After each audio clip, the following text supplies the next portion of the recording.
Yo, what is up guys, it's me Zach Lee, and of course we got some things to talk about today and we're gonna talk about them. But first I do have to give a quick shout out to the sponsor of this video, athleticcases.com. Basketball, baseball, football, or soccer, no matter what the sport, you guys can now rock your favorite player on the back of your phone. Use promo code Zach Lee for 10% off your order. Links are in the description box below. First and foremost in this video, before I get into OKC and what I gotta say about them, Donovan Mitchell is the truth. We're talking about a rookie here, leading a team that no one thought had any business even coming close to making the playoffs before the season started. And this is a rookie that no one was talking about before the season started. No one thought Donovan Mitchell or the Utah Jazz were going to accomplish anything at all this season. But now look at them. Not only did they make it to the NBA playoffs, but they've honestly been the third best team in the Western Conference this season. Let's be real with ourselves here. Had Rudy Gobert been able to stay healthy the entire season, they probably would have ended up with a third seed in the Western Conference. That by itself to think about is ridiculous. But then at the beginning of the season, if I were to tell you that the Utah Jazz would not only make the playoffs, but we matched up with the Oklahoma City Thunder in the first round of the playoffs, all of you would say that it was probably going to be a sweep, that the Thunder were going to easily destroy the Utah Jazz in the playoffs. Look at the situation now. Look at the Utah Jazz and Donovan Mitchell now. Once again, this is a rookie leading a team that no one thought was going to do anything past the disappointing 3 of OKC. He has flat out, without a doubt, been the best player in this series, averaging 27.5 points and 8.5 rebounds per game. This is a rookie, y'all, putting up nearly 28 points and 9 rebounds per game. A 6'3", 6'4" guard, putting up nearly 9 rebounds per game in the playoffs. How is that to everyone who says all Donovan Mitchell can do is score? If you're one of the people that say Donovan Mitchell can only score, you've clearly never taken the time out of your day to actually watch him play, because if you legit think that, you're sorely mistaken. Right now, no one knows how great Donovan Mitchell can be in his career. You guys know the saying, the sky is the limit. We use that a lot when talking about someone's potential. Well, for Donovan Mitchell, the sky is the floor. The sky is as low as he can go when it comes to potential. His actual limit is light years and galaxies beyond any of our comprehension. Check this out. He is only the third rookie in the past 50 years to score at least 110 points in his first 4 playoff games. You guys know who the other 2 players to do this were: Kareem Abdul-Jabbar and Michael Jordan. Donovan Mitchell, Kareem Abdul-Jabbar, and Michael Jordan. Those are the only players in the past 50 years, since the NBA really started to become the NBA, to do this. When you hear that, it makes you realize that we are witnessing the birth of greatness, of a legend. Someone who, when it's all said and done, will have to be mentioned when we're talking about the best players that have ever played the game, period. Like I said, the sky is the floor for this kid's potential, and I just can't wait to see how great he becomes. And I guess now we have to transition over to OKC, the Oklahoma choking Thunder. There have been a handful of disappointments this NBA season from teams. Of course, I'm disappointed with the way my Pistons played this season. You know, the Charlotte Hornets have been disappointed. Milwaukee Bucks were disappointed because they weren't as good as they were supposed to be. There are a handful of disappointing teams and also players. You know, Andrew Wiggins comes to mind, but I could go on and on listing other disappointments, but it doesn't matter, because the bottom line is no other team, player, or anything else during this NBA season has been more disappointing, even holds a candle to the level of disappointment that has been the Oklahoma City Thunder. After they had an underwhelming regular season, to put it nicely, where they only managed to win 1 more game than they did last year, despite the fact that they added Paul George and Carmelo Anthony, the ghost of Carmelo Anthony, not even the ghost, the wheelchair discount senior citizen home version of Carmelo Anthony that he's been playing like this season. But like I was saying, even though the regular season was so disappointing, a lot of us were ready to overlook that if they could play well in the playoffs. And a lot of us expected them to play well in the playoffs, because during the regular season they had a track record of showing up to games that mattered, to showing up against the better teams, the Toronto Raptors, the Houston Rockets, the Golden State Warriors, the Cleveland Cavaliers. Whenever they would play one of the elite teams in the league, they would play like one of the elite teams in the NBA. So we thought during the playoffs, when they only play against the upper teams in the NBA, that would always bring out the best version of OKC. But we were wrong. We were dead wrong, as the Utah Jazz have officially exposed the Oklahoma City Thunder, once again showing that it's not always the most talented team that gets the win, but it's the team that best knows how to utilize the talent that they have. And the Oklahoma City Thunder do not know how to utilize the talent that they have at all. All the Oklahoma City Thunder do is play iso ball. This is what they've been doing ever since they had Kevin Durant. One of the reasons that Kevin Durant left in the first place. And do you guys know that after this game last night, Billy Donovan came out and said that he thinks one of the reasons they lost this game is because they didn't move the ball enough. I think from there, we, probably missed some opportunities to move the ball. I thought our ball movement was sporadic and sometimes it was very good. This dude, after all this time of coaching this team, it's just now clicking with him that just maybe one of the reasons they're not winning is because they don't move the ball enough. He's not even 100% sure. He said that he reckons that they don't move the ball enough. Can someone please explain to me how he did not get fired earlier in the season? OKC coming into this year was supposed to be the team that rivaled the Golden State Warriors. Yet here we are once again. They're ready to make another first round exit. But I mean, I guess this season wasn't a complete waste since Russell Westbrook averaged another triple-double, right? As long as Westbrook is out there doing that, forget about competing for a championship, being a championship contender or winning. He averaged a triple-double. Russell Westbrook went out there and got his. That's all that matters. As far as why they weren't competing and why they didn't win, is Westbrook doesn't have enough help. He doesn't have enough help. What can you expect from him? The man has to do it all on his own every single night. Look at his team. What help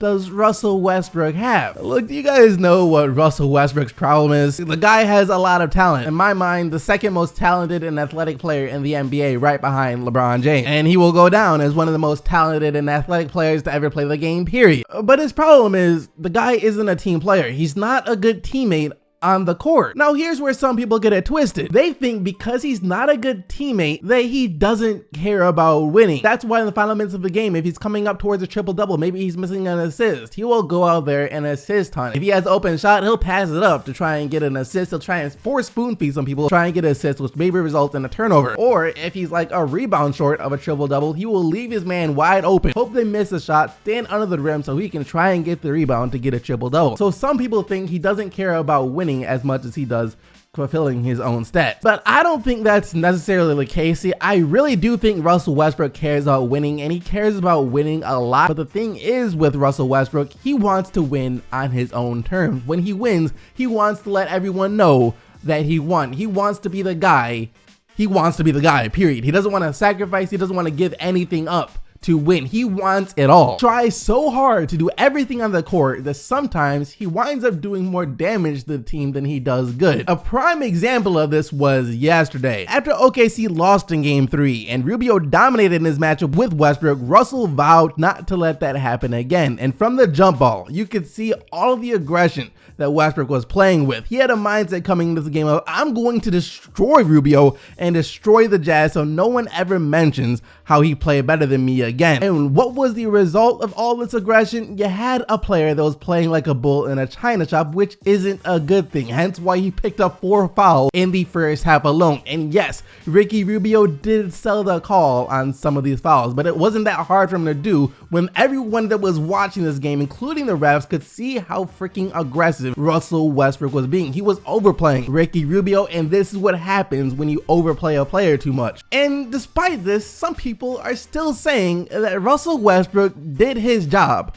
on Ricky Rubio. Rubio didn't have another game where he scored almost 30 points to go along with 10 rebounds and 10 assists, so Russell Westbrook shut him down. He did his job. He didn't shut down Ricky Rubio. Rubio still had 13 points, 8 assists, 6 rebounds, and the guy is a playmaking point guard. He looks to get other guys involved, looks to get the offense going. He did exactly that. So Russell Westbrook didn't shut him down at all. And on top of that, I mean, Ricky Rubio's team still got the win while Russell Westbrook was so focused on trying to prevent Ricky Rubio, a playmaker, from scoring. The man has tunnel vision. He has way too much tunnel vision. He went into the last night with the goal of shutting Ricky Rubio down, and that's all he could think of. That's all he could see. And he didn't see what was going on in the rest of the game around him, where the Thunder were digging themselves into a deeper and deeper grave, which eventually resulted in them losing the game. And in this series as a whole, Russell Westbrook has been bad. I mean, he's basically been Damian Lillard. You might look at the stats, the numbers he's putting up alone, and think I'm crazy for saying that since he's putting up 21 points, 12 rebounds, and 8 assists per game. But really, he's been bad. Shooting 36% from the field, 21% from 3, and turning the ball over 5 times per game. I don't see how anyone could argue that he's been playing well this series. And if it seems like I'm hating on Russell Westbrook, I'm not. I'm just calling it like it is. As a player, I like Westbrook. I love the passion and the intensity and the energy that he plays with on the court. There is no player in the NBA that can match his intensity, match his hunger, match his drive, match his energy level. But for the love of everything, the guy just doesn't know how to control it. He's already a great player, but just imagine how much better he could be if he knew how to play in control, if he knew what he could and can't do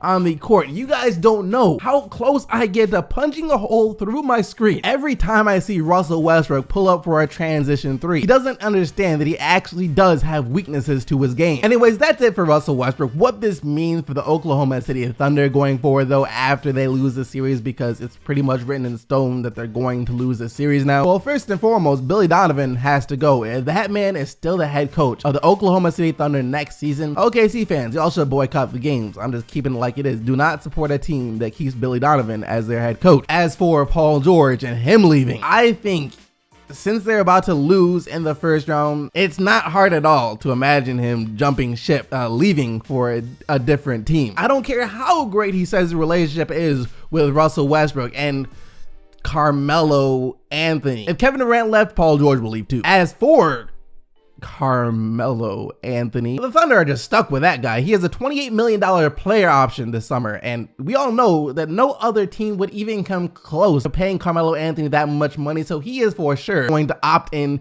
and get that $28 million check. So yeah, OKC is stuck with him. And as far as the rest of the team, I don't know what other moves they're going to make or what other moves they can make. And let's be honest here, unless Russell Westbrook finds some way to be a better teammate, stops trying to do everything all the time, and learns that he has weaknesses in his game like shooting threes, I don't think it's going to matter too much what the Thunder do if their goal is actually trying to compete for a championship. Even though they got blown out in the end, I'm not upset with the Minnesota Timberwolves because no one was expecting them to win this game or this series. I'm still proud of the way that Karl Anthony Towns competed. At least Butler, he was trying, shots just weren't falling. Wiggins, you know, he wasn't great, but he wasn't shooting them out of the game either. And Jeff Teague, nah, that man was just straight trash yesterday. Man was a complete doo-doo stain. Derrick Rose, you know, that guy was still proving that he can produce at this level. So overall, I'm not mad at the Wolves. The Rockets just flipped the switch in the third quarter, and there are very few teams that can compete with them when that happens. So, you know, it is what it is. For Houston, though, that third quarter was just a glimpse